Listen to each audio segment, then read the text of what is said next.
mau masuk ke sini itu pada saat itu saya jatuh gelepang situ, saya ya diam terus, tolong seperti itu, tolong.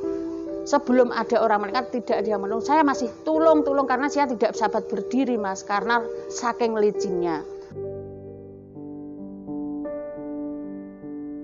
Nama saya Sri Handayani, usia saya sekarang sudah 50 tahun.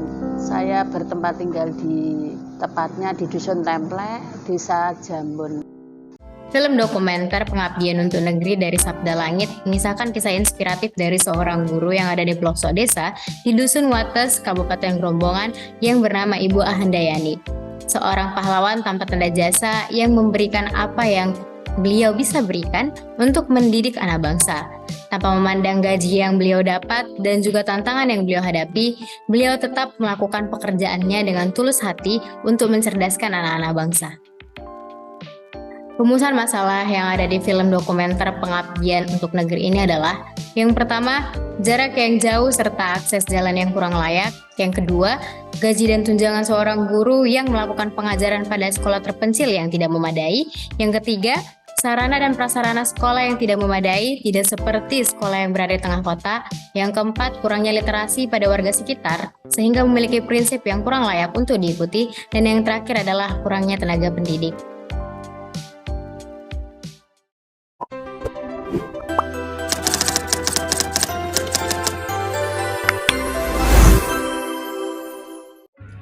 Sosok Ibu Sri Handayani merupakan representasi dari core value ASN, yaitu berorientasi pelayanan, di mana beliau memutuskan untuk mengabdi pada sebuah sekolah di desa terpencil yang tidak memiliki tenaga pengajar untuk menghidupkan pendidikan di desa setempat.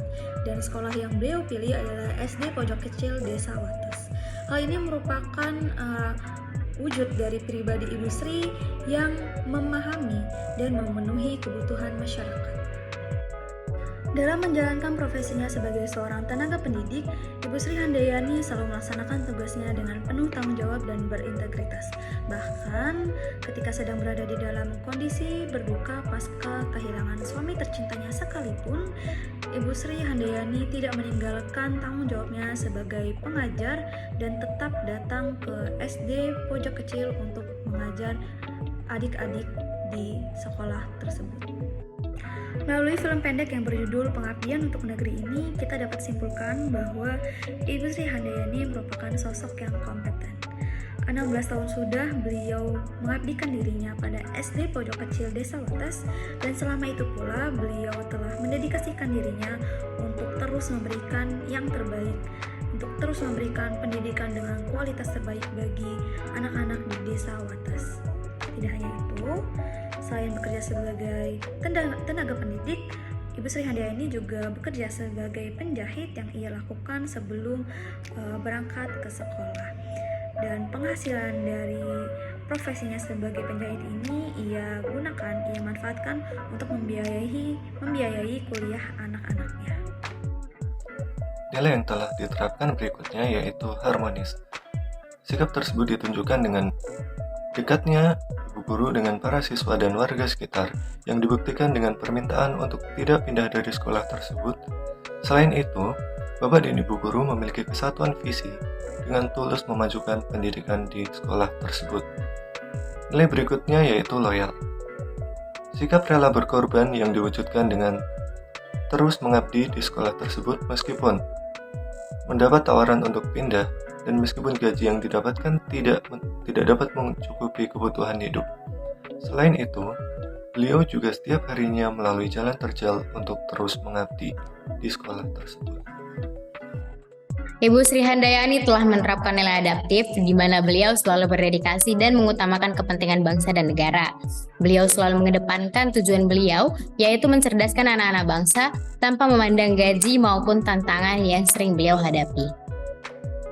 Adanya kolaborasi antara penduduk sekitar dan guru SD Wates untuk membangun pendidikan di desa merupakan sebuah cerminan dari nilai kolaboratif yang membentuk sebuah sinergi dari kerjasama mereka.